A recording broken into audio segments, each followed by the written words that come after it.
Hi வணக்கம். என்னென்னத்துலேயோ இடி சம்பால் செஞ்சாச்சு. இப்போது அவிச்ச மீனில் இடி சம்பால் செஞ்சுருக்கேன்.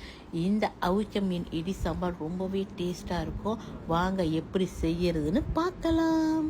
ஒரு சட்டியில் எண்ணெய் ஊற்றி சூடு ஏற்றி வச்சுருக்கேன். இப்போ அதில் 2 அவிச்ச மீனை பொரிச்சுக்கிறேன். மீனை 2 பக்கமும் திருப்பி போட்டு நல்லா பொரிச்சுக்கிறோம். மீன் பொரிஞ்சிருச்சு, வெளியில் எடுத்துடலாம்.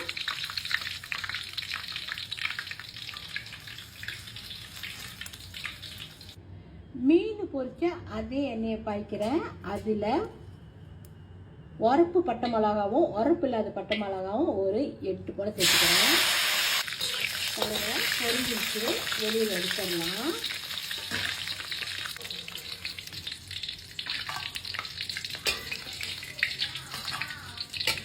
நல்லா சூடு ஏற்றிட்டு திரும்பவும் அதே பட்டை மிளகா எண்ணெயில் சேர்த்தேன். இதுக்கு பேர் தான் டபுள் ஃப்ரை. இப்படி ஃப்ரை பண்ணுறதுனால பட்டை மிளகா நல்லா கிறிஸ்பியாக வேகும். தீச்சிடக்கூடாது, ஆனால் வெளியில் எடுத்துடலாம்.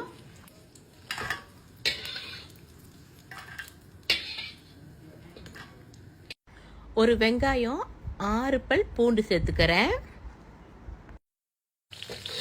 இப்போ இதையும் வெளியில் எடுத்துடலாம்.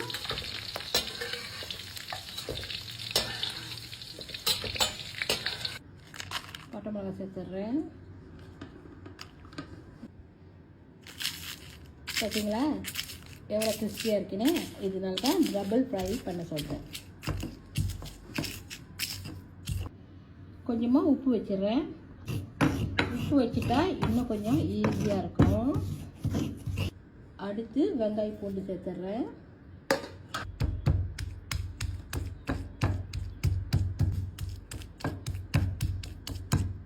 பொரிச்சு வச்ச அவிச்ச மீன் சேர்த்துட்றேன்.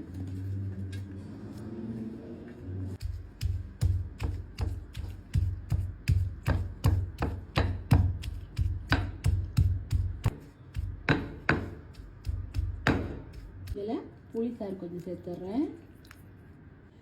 லெமன் கொஞ்சம் பிழிஞ்சு விட்டுறேன்.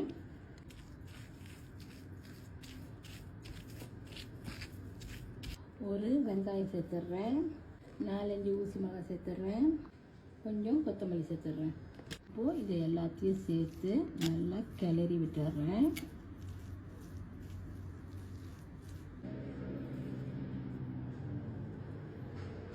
அவிச்ச மீன் இடி சம்பால் ரெடி ஆயிடுச்சு. செம்மையாக இருக்குது. நீங்களும் இதே போல் வீட்டில் ட்ரை பண்ணி பாருங்கள். செம்ம டேஸ்ட்டாக இருக்கும். வெள்ளை சொல்லலாம், அப்படியே சாப்பிட்லாம். சரி,